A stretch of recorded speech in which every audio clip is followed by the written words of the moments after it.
So what is going on, guys, and welcome back to the Truro City Youth Academy Challenge. Today we are going through season 12. We have reached the end of the season and we are going to see exactly how we did. Now, obviously, last season we let Richie Andrews go out on a free transfer. He wasn't going to make it anymore, and we basically just let go of the 25-year-old. I don't believe he found a club, and he is still available as a free transfer. He is not retired from the game at this moment, which is good to see. Normally they retire straight away, but he'll probably be retired by the end of next season. As you can see, the league table has gone like this. If I just move myself up here, and you can see all the results then as we go through them. So, you can see we finished down in 14th, 62 points, 16 wins, 14 draws, 16 losses, goal difference of 4. Predicted to finish 24th, so we finished 10 places higher than we were supposed to. We did a very good season. At one point, we were in the playoffs, and as the season progressed, we just dropped and dropped and dropped, and then we came back up, and then we dropped that down. So you can see it was a very wavy season. But if we have a look at the competition results, you can see we started the season relatively well. 2 losses. This isn't the normal. We normally fly out the gates at the start of the season. We normally fly out the gates, but this season just took a little bit to get going.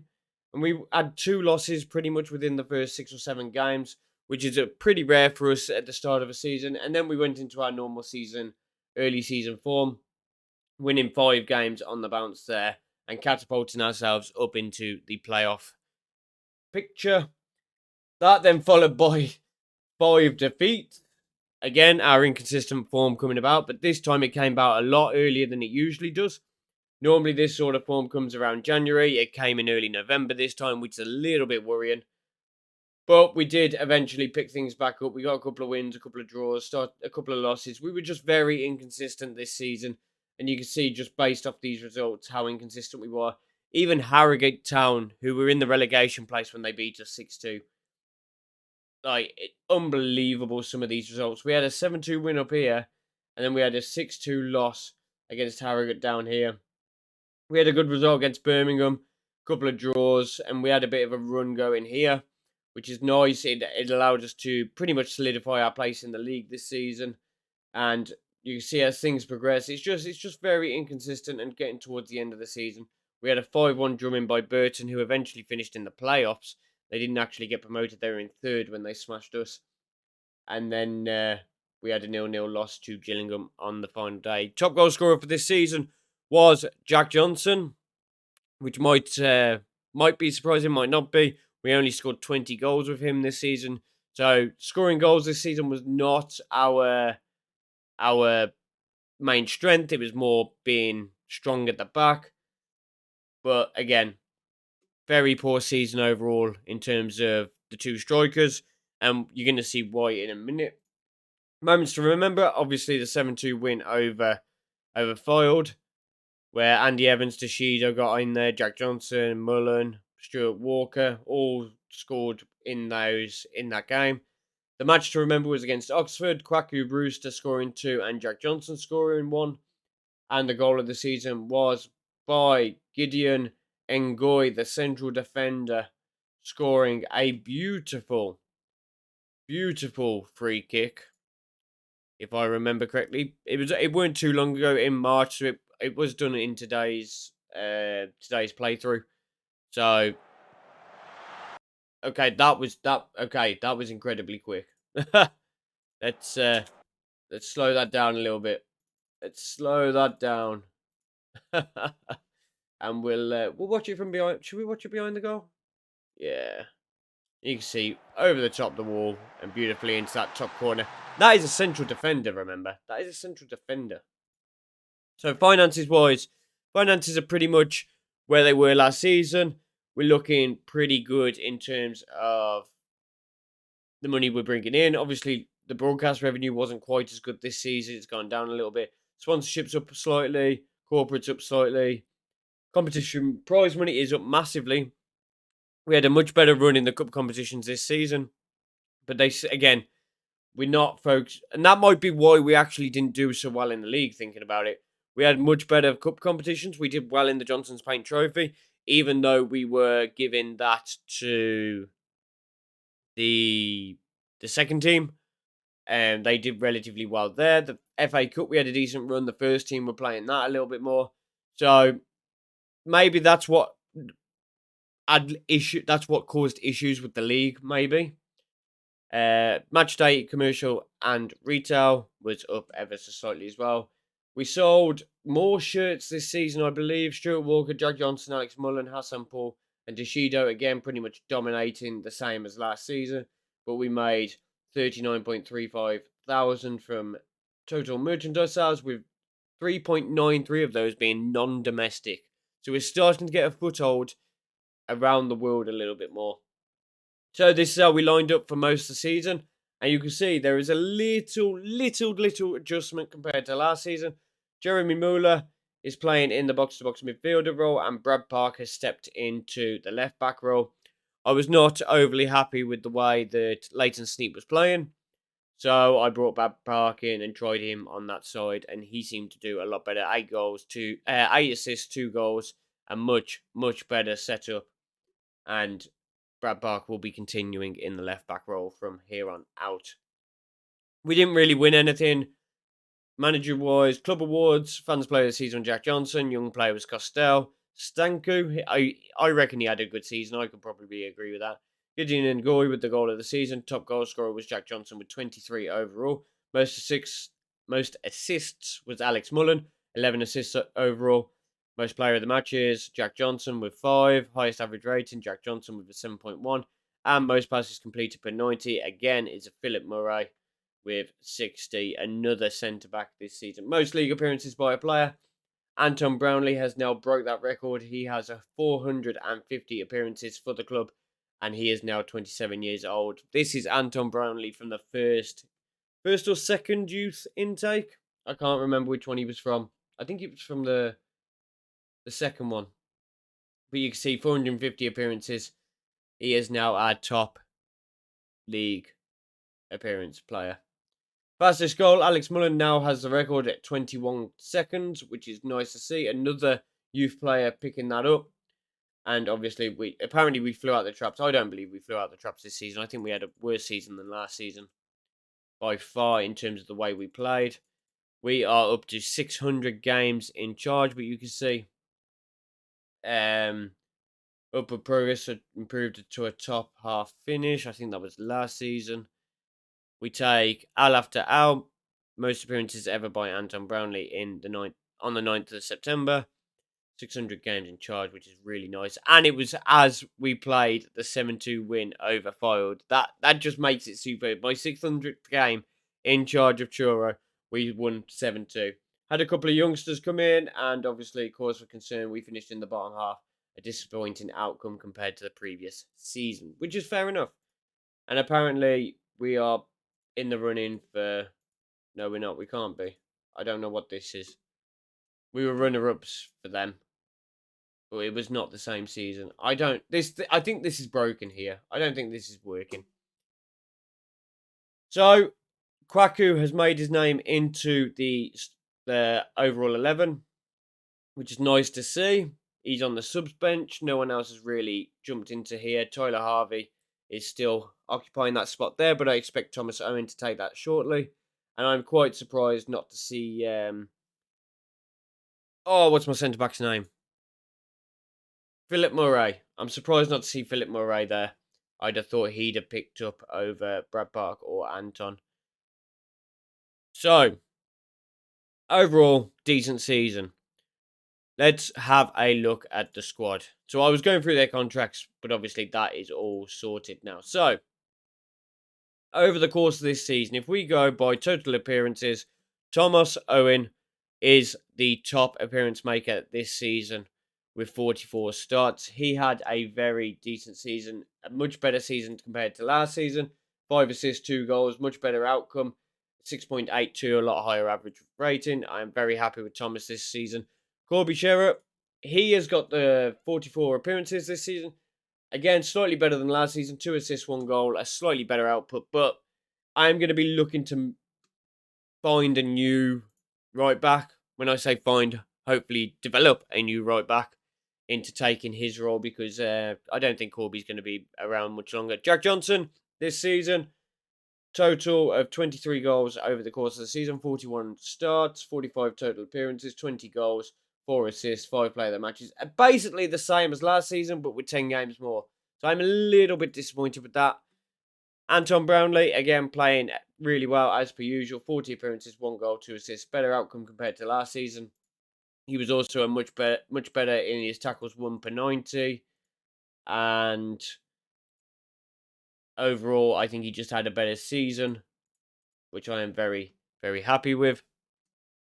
He will remain my starting centre-back, although things may change. As you can see, people are coming through here. Costello is not far behind. Gideon's starting to catch up now as well, which is nice to see. Hassan Paul, he has a promise on him. If I receive a bid of 160k, he can go. He wants to go. I'm fairly unlikely to be able to keep him, but he is my only Sky Bet League 2 player. He is the only one that is a proper Sky Bet League 2 player. Didn't quite have as good a season as last season. As you can see, he lost some appearances at the start of the season. We are having to use a different goalkeeper because of an injury. But he kept 6 clean sheets, but overall not as good a season as previous. Toshido probably had his best season in a Truro shirt for me. 11 goals, 7 assists, 3 player of the matches, 7.02 average rating. Very, very, very happy with his progress this season. But again, he's another one that he's going to start looking like I'm going to need to replace him fairly soon. He is now 26 years old, so he's only going to start. He might improve a little bit, but he's never going to get any further now. Brad Park is also 27 years old now and starting to look like a little bit of a worse player. Not quite as good a season as last season, but again, a mainstay within the team. Philip Murray. Honestly, without this guy, I don't know where we'd be. This man is an absolute beast. And his attributes don't look it. But honestly, 1 goal this season, 6.79. He is just so consistent over the course of this entire save. And I am very, very lucky to have Philip Murray on this team. Alex Mullen had interest during this season. There is a very good chance he's going to have interest again next season. He is 23 now. Do I think we're going to keep him? Probably. When we take into account how all the other players have gone, I'd reckon we're going to keep him. But again, he had his best season as well. 4 goals, 10 assists from less matches compared to last season. 6.82 average rating. Very, very happy with Alex Mullen. Jeremy Muller actually played more this season, I think, than what he did last season. See, that he had that good season there, and then obviously we started playing Thomas Owen a little bit more last season. He got a 3-2-1. This season, not quite as good a return, but a higher average rating, which means he was playing better overall, which again, I am very happy with. I think he's playing very well. He could probably do with growing a little bit more, but now that he's playing and he's starting most games again, I am pretty certain that he's going to be all right. Kwaku. Now, this man has stepped up this season. Stepped up this season massively. Stuart Walker started the season with an injury, so Kwaku stepped up, and Kwaku started burying goals. He was burying them, and he kept Stuart Walker out of the side, probably nearly up till Christmas. He weren't far away from Christmas when he was dropped because he weren't scoring. But you can see a total of 43 appearances this season, 28 starts, 15 from the bench, 13 goals, 3 assists, 6.78 average rating. His best season by far. Kwaku Brewster is finally looking like the player I wanted to see.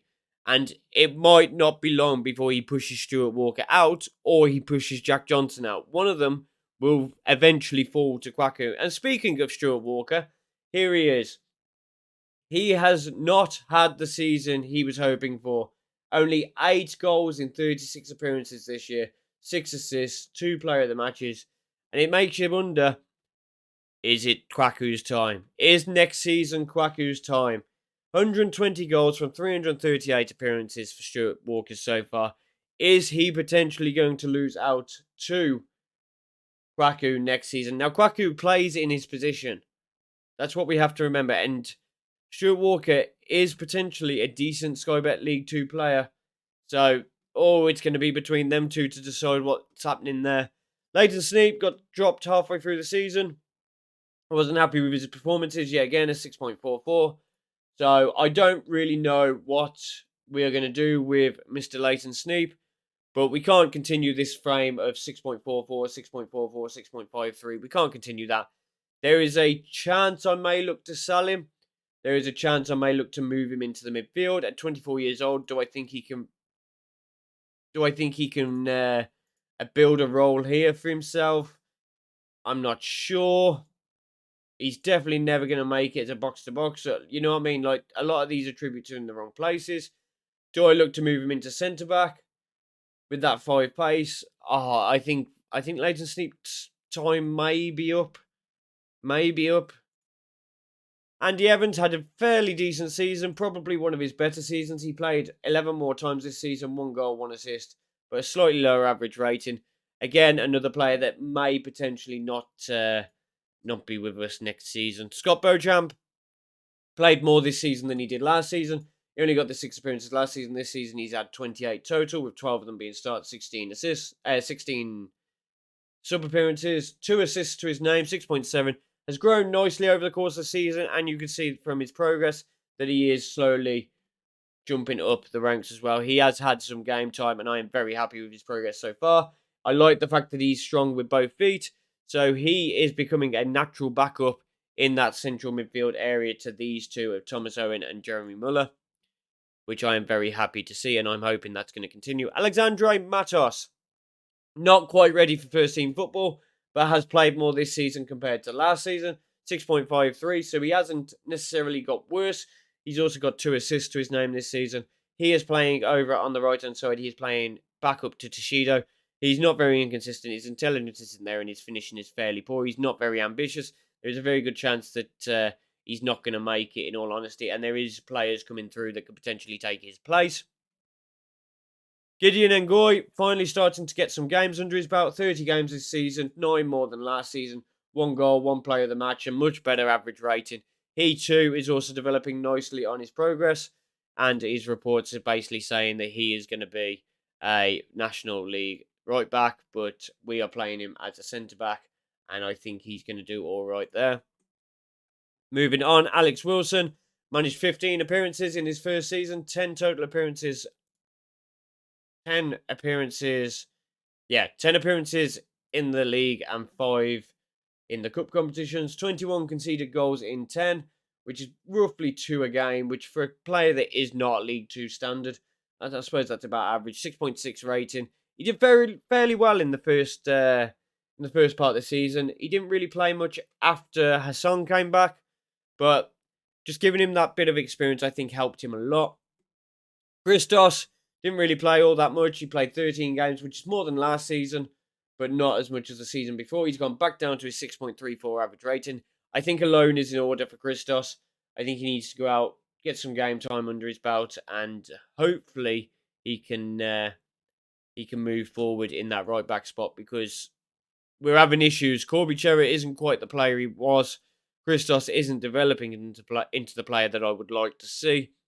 So we're having issues at right back. Kostel Stanku is playing relatively well.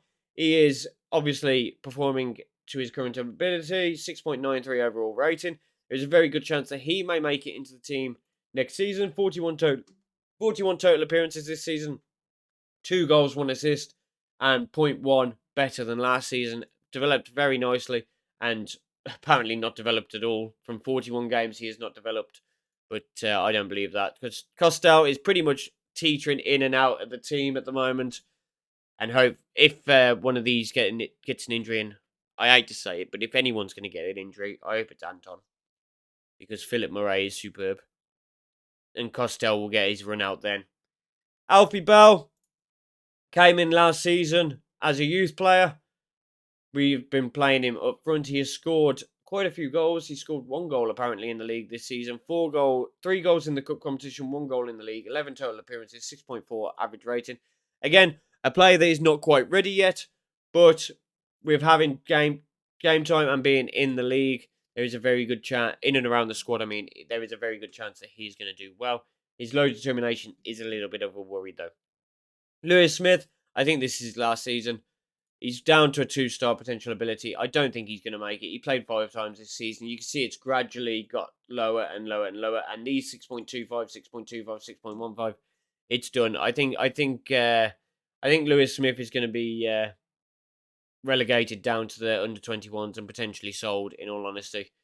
I don't see him staying around much longer. Timothy Sitol is also in the same position.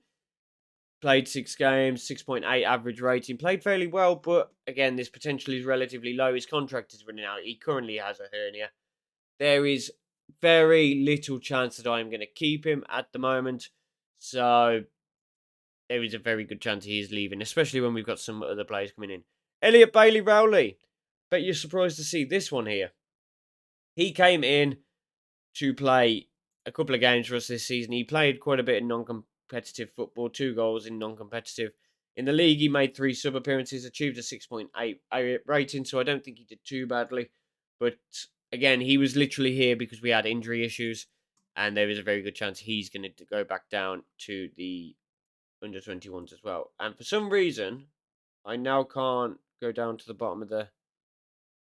Why can I not go down to the bottom here? There we go. Final player, Chris Smith. As you can see, made no appearances this season at all. Not good for him.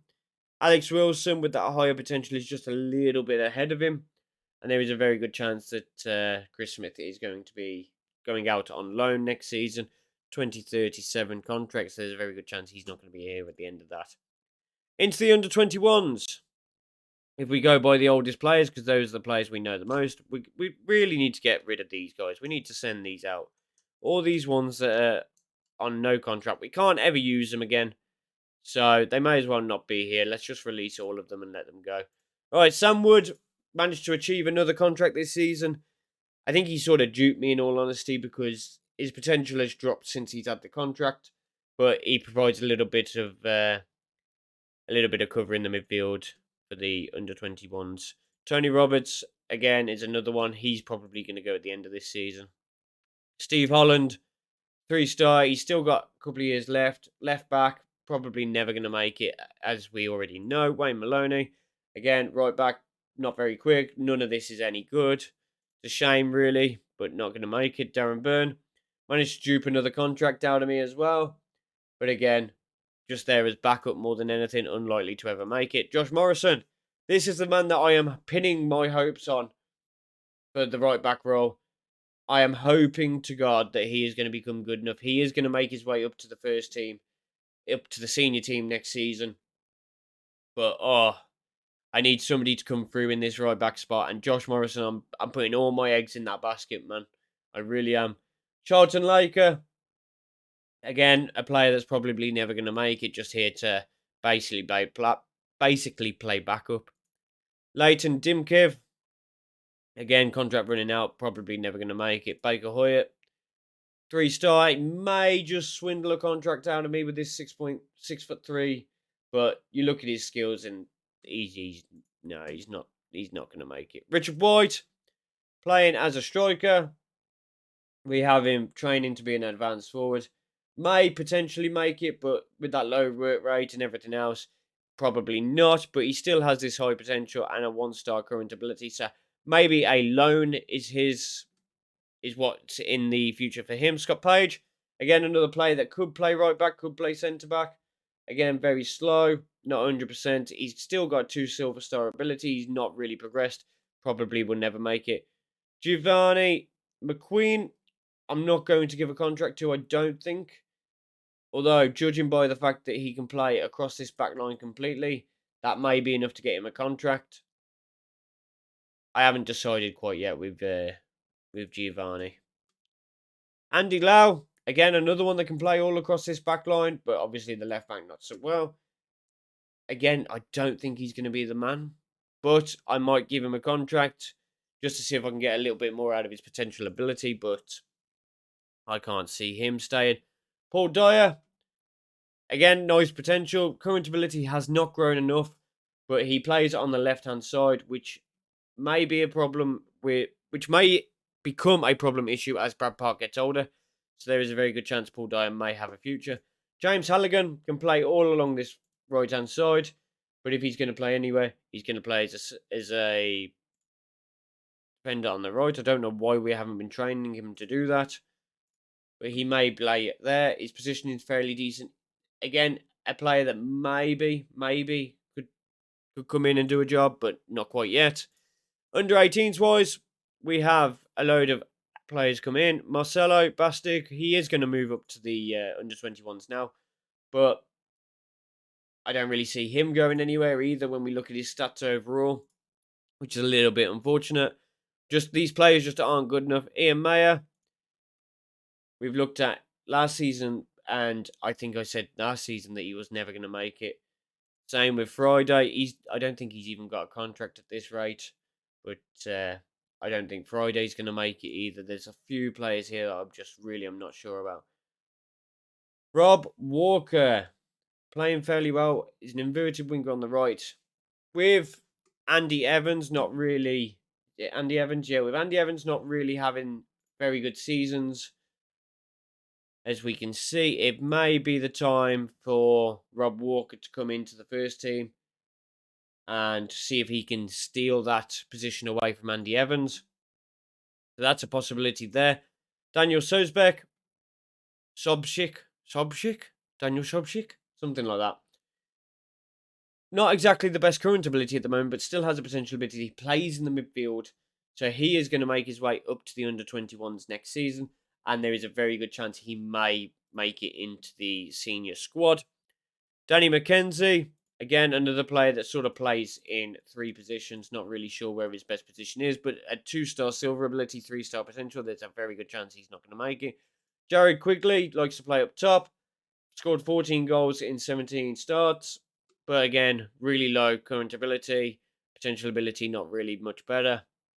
Liam Owen plays on that left back role. Strong with both feet, which I like to see. But wing back support with a higher potential. Maybe this man can do the job for us. But we will have to wait and see. Justin Disco, probably never going to make it. You can see low potential. Zef Perret,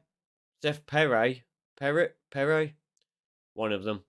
Current ability not going up, very strong right foot. We need to get him training over on this left-hand side. I don't know what... Oh, we're playing him as an advanced striker. Okay, he's playing up here then. But he scored 8 goals in 11 appearances, so 5'9", probably not going to make it. Chris Thomas, where are we playing him? Inverted winger on this side down here. He obviously doesn't play there very often because otherwise he'd have some ability there. But maybe he can maybe we can get something out of Chris Thomas. Rob Driscoll, again another one we're training down here. Maybe we could get something out of him, but it's looking unlikely for the young Welshman. And these two, Chris Thomas and Rob Driscoll, they're both players that have come through this year's. They've both come through this year's youth academy. While we talk about it, as you can see, Loris Ilunga, something like that. The Belgian. His potential ability is not set yet. It was 2.5 stars, and my scout was like, "No, we need to sign this lad." And he's a right back, 6'1", not really very quick, no real acceleration. I've signed him. He provides cover for the young under 18s, but don't know whether he's going to make it. Connor Scott. This was by far the standout man for this season's youth intake. That 5-star potential ability, that potentially indicates to me that this man may be better than Hassan Paul in terms of his potential, whatever that number is. Now, the thing with Connor Scott is, while he could play on the right, and I could train him to play on the left, if I train him to play on the left, he takes Alex Mullen's role. And Alex Mullen is a very good player. Alex Mullen is 23 years old. We have Jack Johnson here, who's 27, not getting any younger. He's only 5'4", Very good player, very good player. But could this man take over here as the advance forward? Could this man take over? He's got decent off the ball. He's relatively quick. He's got good determination and flair. With the right training, you would suggest that maybe if we just like increase his shooting ever so slightly, or increase his work rate, or something like that, just increase some of this here. His anticipation, his attacking movement, anticipation decisions, all this sort of stuff. There is an argument to be made that Connor Scott could potentially become the starting striker alongside what looks to be Kwaku Brewster at this very moment. Now, the only problem with that is we do have this player. We do have Mr. Alfie Bell. Now, Alfie Bell does not have the biggest potential. He also is not very high in determination. So, I'm just putting it out there. Connor Scott could be the man. Dennis Hutchin was our second best player potentially from the youth intake. A centre-back, thank God. He's only 6 foot, so he's not the biggest, but he's got decent positioning, decent concentration, decent aggression, bravery, jumping reach.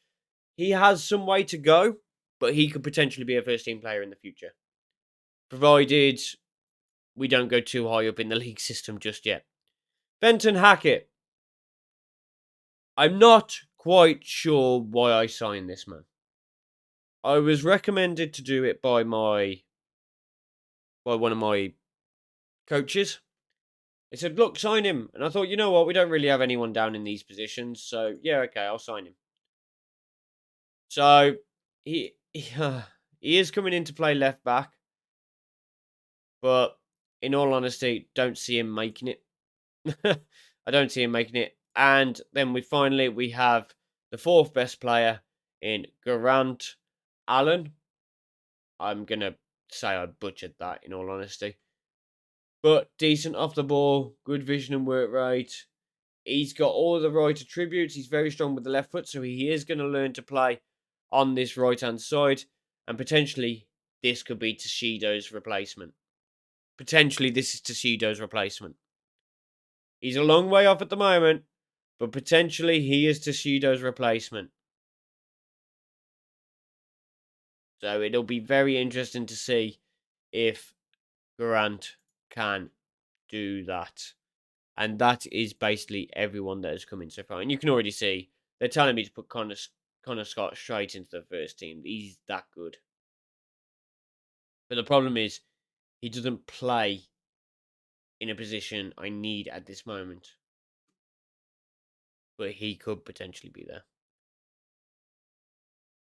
Next season, we're gonna just aim to survive yet again. Finances wise, 103 in debt, but projection wise aren't looking good. But we haven't had our income for the league just yet, so that is ongoing. We're waiting for that to come in. I've tried. In fact, we're gonna try again, but I don't think we can increase junior coaching budget. We're gonna try that again. Whether that actually works or not, I don't know. But we're going to give it a go. Supporter profile update. Nothing's really changed around the stadium, but we've gone up 2.2k on social media, which is great.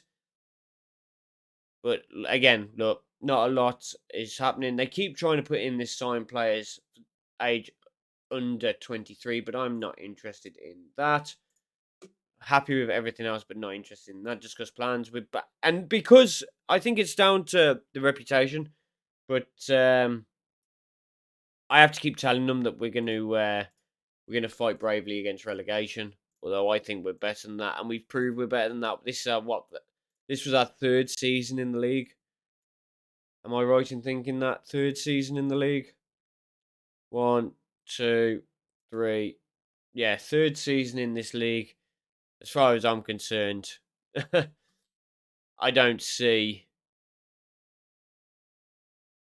As far as I'm concerned, being the first season in the league, I don't see why we keep getting put down here. So it's got to be reputation. I mean, you look at the season preview, 450 to 1. We're supposed to be worse than Scunthorpe. And how did Scunthorpe finish? Scunthorpe finished with 23 points. We finished with 62. It's got to be a reputation thing. We all know that's what it's doing. But unfortunately, I have to manipulate things by basically saying, yep, this is what it is. We're going to fight bravely against relegation, even though this season we have proved we're a mid-table team. Last season we reached the playoff finals. You know what I mean? Thank God we didn't go up, eh? But that is going to end today's video. If you have enjoyed it, then please drop a like. Comment down below, let me know what you think. And also subscribe to the channel if you haven't already. And I will see you next Sunday for more Truro Youth Academy Save. Have a good one, guys.